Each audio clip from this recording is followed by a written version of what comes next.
Youth and leaders of the Sandy Hidden Valley Stake participated in a quadrennial handcart trek June 16 through 18 at Mosida, Utah. Mosida is adjacent to the southwest shore of Utah Lake, just a few miles from the small community of Elberta.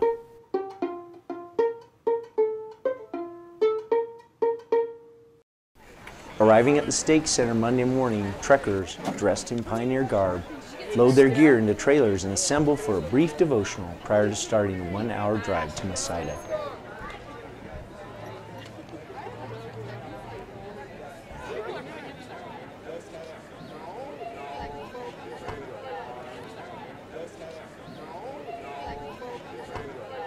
So we love you. We're grateful that you're here. We hope you have fun. We hope you have those 5%, that 5% moment in your life where something touches your heart. Who remembers what the Dukes of Hazzard did when they were having fun? Yeehaw, yeehaw. Well, that's not how we did it. We did it, yeah! That's how you have fun.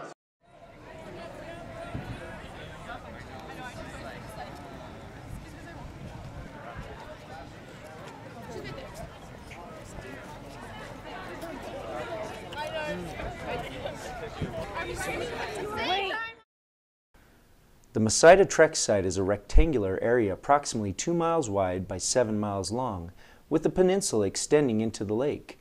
Spots within this area are named after historical sites along the Mormon Trail, most commonly associated with the route of the Martin and Willie Handcart companies. The embarkation point at Mosida is Iowa City, where trekkers load handcarts with food, water, 5-gallon buckets containing their personal belongings, and a flag representing the Trek family for that handcart.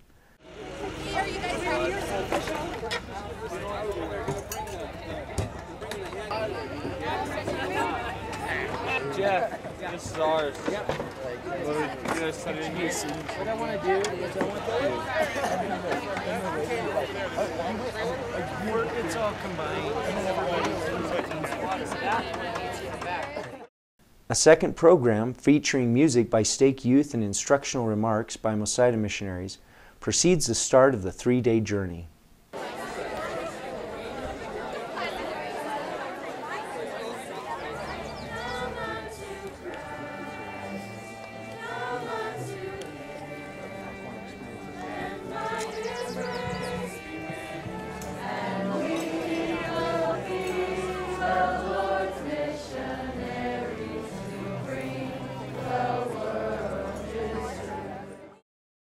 The McKell Company families are Trek Masters, the Bolter family,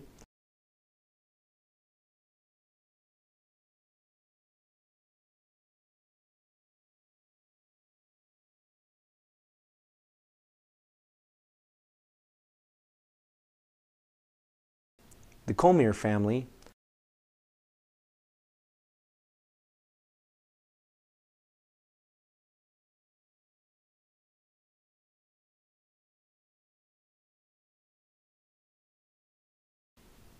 the Jensen family,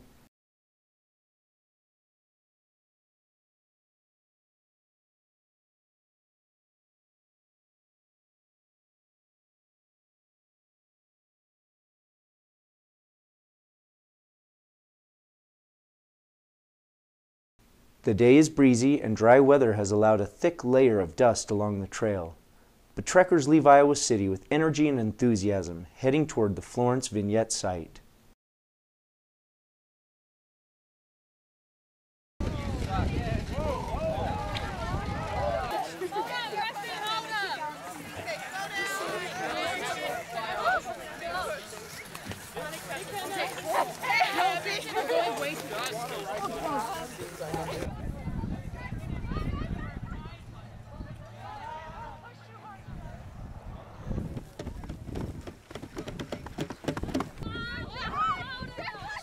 Do your hair. They can feel the power of the 750 engine back there. Fourth, we're going forward.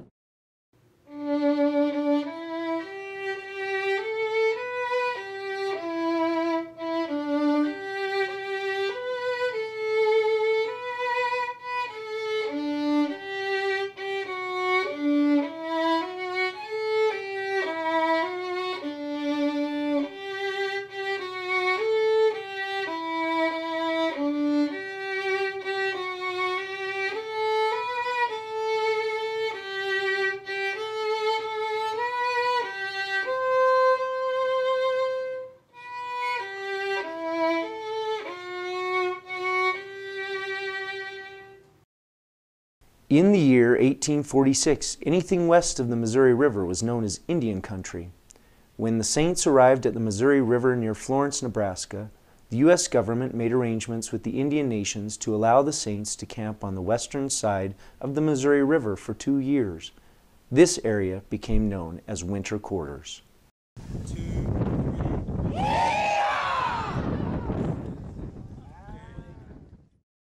Depart Florence for lunch and diversions at Fort Laramie.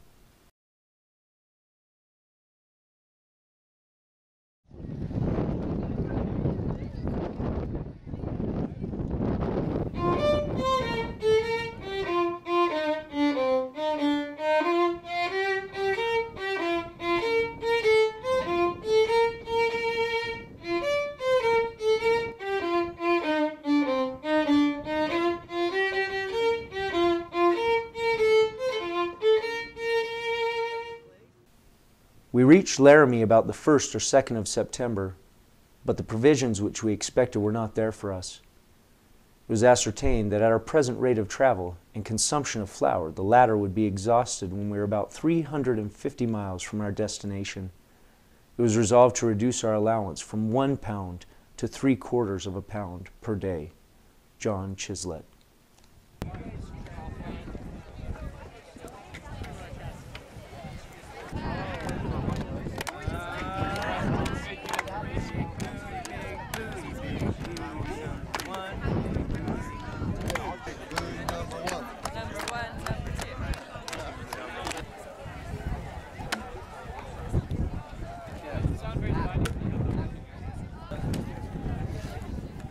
Depart Fort Laramie for Monday's camp at Bessemer Bend. The winds kick up strongly on leaving Fort Laramie. The red bandanas mark the McKell Company come in handy to protect eyes, nose, and throat from dust.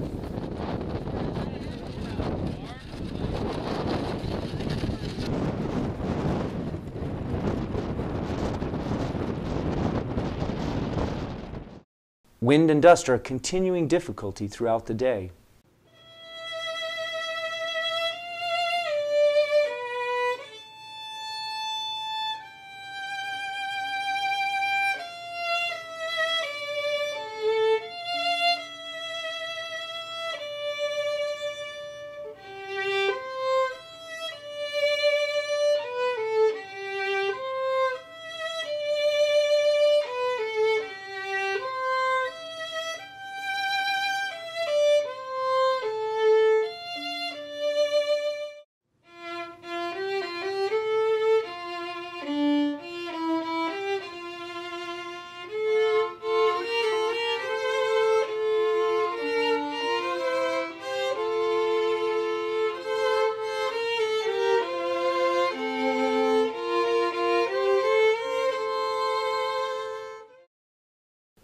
Trekkers enjoy a hearty dinner and join together for a group photo and evening hoedown.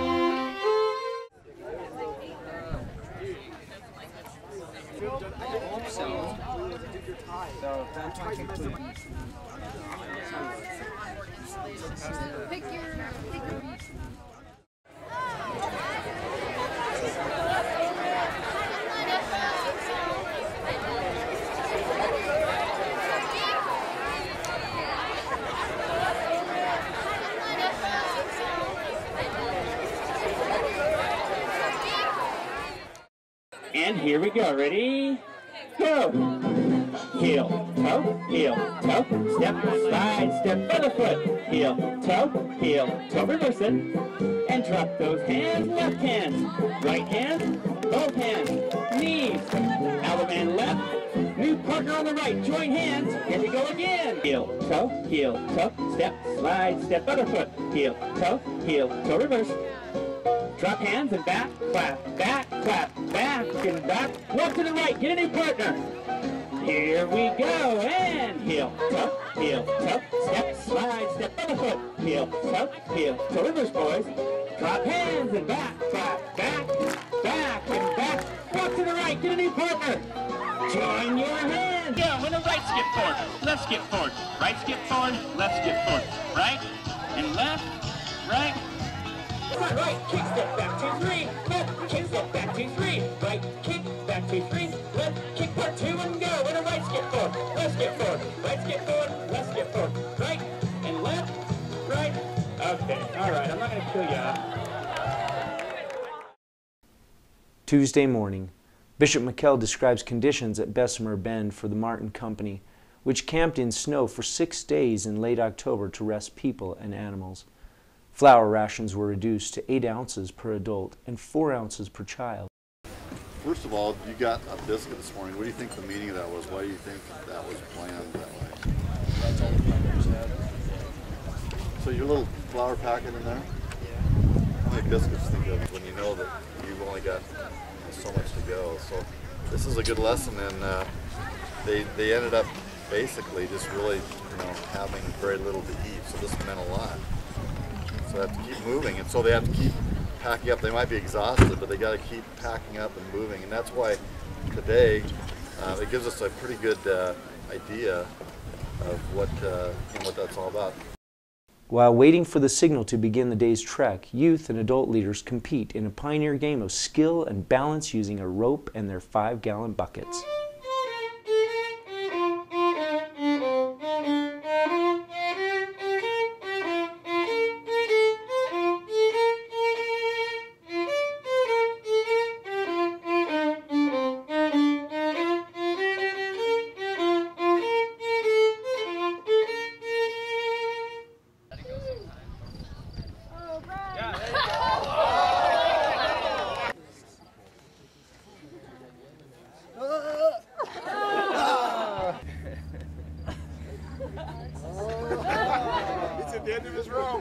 Depart Bessemer Bend, heading to Greasewood Creek Vignette Site.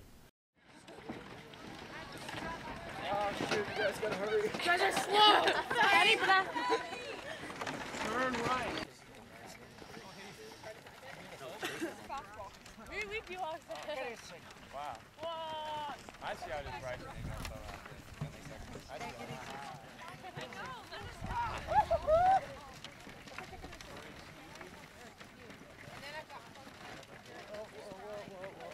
I see how this right.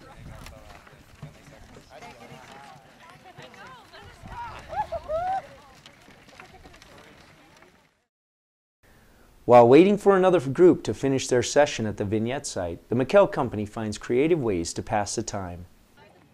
There you go. That's it. And let go. Nice one. Oh yeah!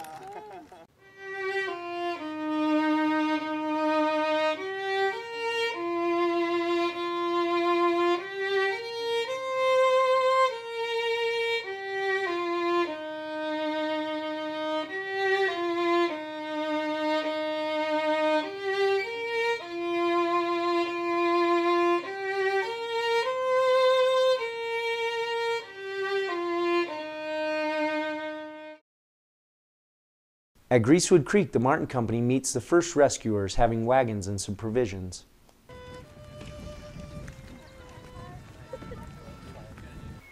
How painful were the circumstances attending the first burial in our train.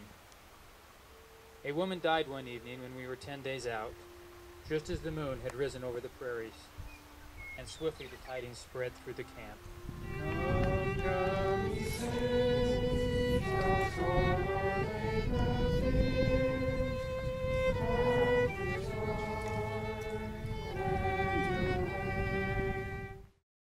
Depart Greasewood Creek for lunch at Fort Seminole.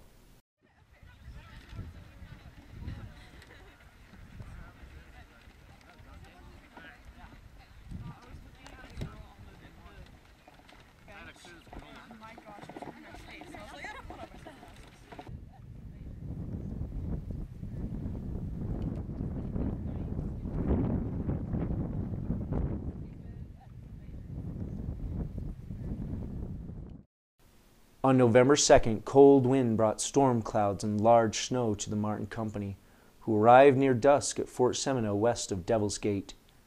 Snow was deep and terribly cold. There was not enough room for all in the buildings at the fort. The temperature was dropping rapidly for the Hidden Valley trekkers, who huddled together while finishing lunch.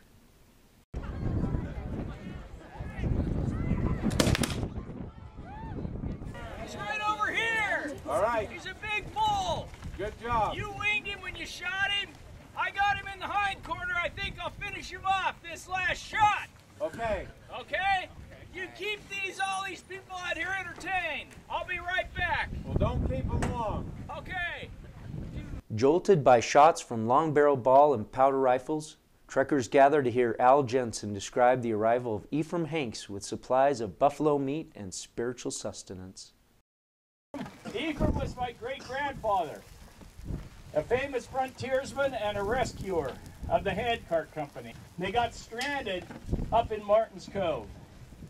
There in the Continental Divide, it was miserably cold, windy like it is today, but cold. And he knew that that year there was a terrible snow and blizzard that came early in October. Ephraim raised his hand and he said, Brother Brigham, I'm ready to go today. Now, as I'm here to rescue the Handcart Company, the Lord told me that's my job. Before leaving Fort Seminole, trekkers receive letters from their bishops written by parents, which they take to various spots to read and ponder in privacy. Depart Fort Seminole for camp at Rock Creek Hollow. Arriving at Rock Creek Hollow, trekkers assist the equipment committee to finish putting up tents in 30-mile-per-hour plus wind, with a cold rain starting. Steady rain lasts until 8 p.m., but then clears, and a glorious sunset brings the McKell company out of the tents to enjoy campfires, treats, and camaraderie until dark. Wednesday dawns cool, wind and dust-free and beautiful. Due to rains on Tuesday, trails are muddy, and some slipping and sliding is the order of the day as carts are pulled from Rock Creek Hollow back to Fort Seminole. The Seminole site is eerily silent and desolate until the first trekkers approach at 10 a.m. They're all adopted. Ow! Look back! I don't know about you guys, but I am going. Oh, part down.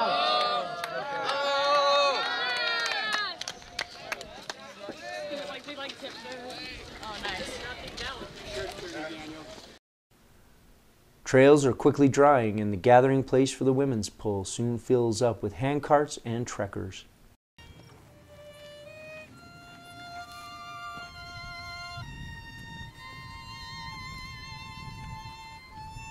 Women and men separate, with carts left unattended. Women gather on a rise overlooking the valley, while men walk a long and bumpy trail into the distance and out of sight.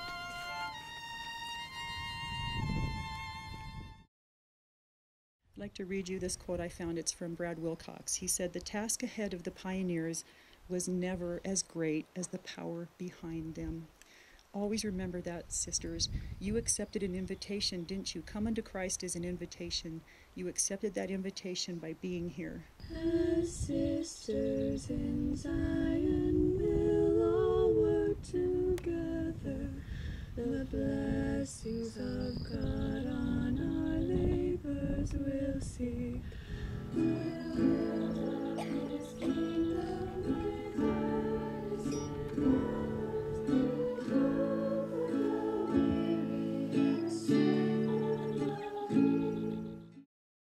Throughout the early days of the church, fathers, brothers, and sons were often called to serve missions or colonize the territory. In the Willie and Martin Handcart companies, many men gave their share of rations to wives and children, resulting in the deaths of a disproportionate number of men and leaving many women and children to pull handcarts alone.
After a time of quiet reflection, all rejoin their families and continue the journey along the peninsula and on to Fort Bridger.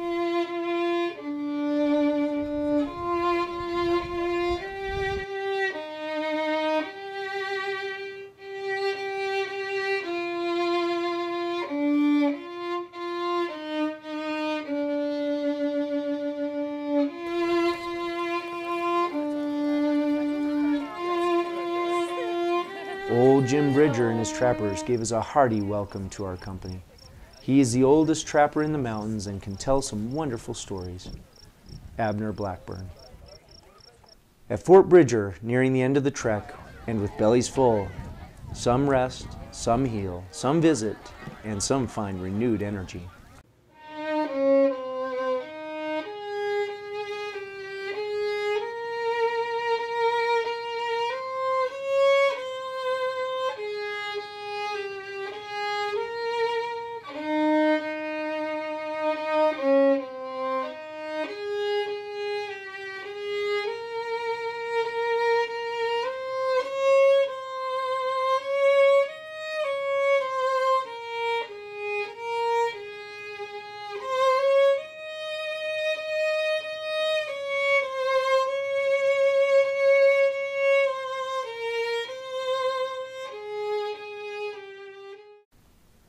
Depart Fort Bridger for Echo Vignette Site.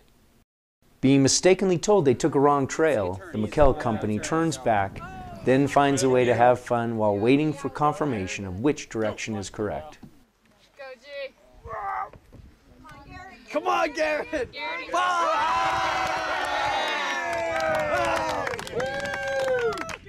Garrett, who's next? Garrett, you have to stay, dude. They were right the first time. Yeah. Echo is a grassy, tree-shaded spot where President and Sister DeVisser expressed their testimonies. D17, aren't you here? Okay. Well, it's great to have all of you here. It's kind of a cozy setting, and I like cozy settings. And I'm grateful to be here with you right now. Well, it's great to be with you. Just coming up this little road here, he mentioned that he wanted me to share some thoughts, and I'm not good at shooting from the hip, but I've been on 5 treks, and I love them. They're all different and unique, and they all have different things that you can take away from them, but one that seems to always kind of run true through all of it is that we get 3 days to be away from the world. From Echo, companies travel on to a large meadow. Here, each bishop greets members of their handcart families, one person at a time, to receive a stone representing the burdens ward members may share with their bishop to receive counsel. I stand up amazed at the love Jesus offered me, confused at the grace that so fully He proffers me. I tremble to know that for me He was crucified, that for me a sinner He suffered, He bled and died. Oh, it is wonderful that He should care for me enough to die for me. Oh, it is wonderful, wonderful to me. I think of His hands, pierced and bleeding to pay the debt. Such mercy, such love and devotion can I forget? No, no, I will praise and adore at the mercy seat until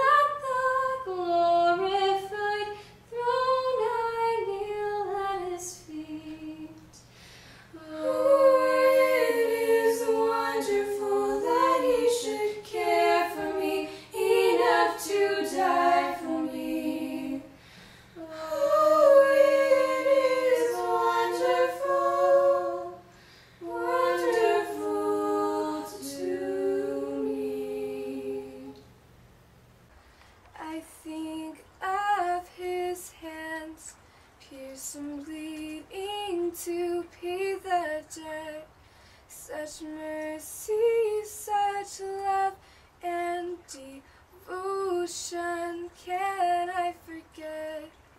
No, no, I will praise and adore at the mercy seat until at the glorified throne I kneel at his feet. Oh, it is wonderful that he should care for me enough to die for me. Oh, it is wonderful, wonderful to me.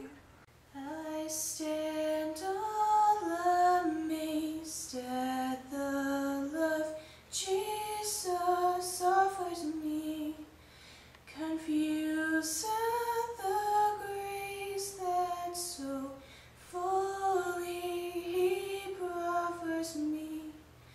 I tremble to know that for me he was crucified, that for me a sinner he suffered, he bled and died. The final task before returning to the Iowa City site is a short crossing through water representing the original Handcart Company crossings of the Sweetwater River.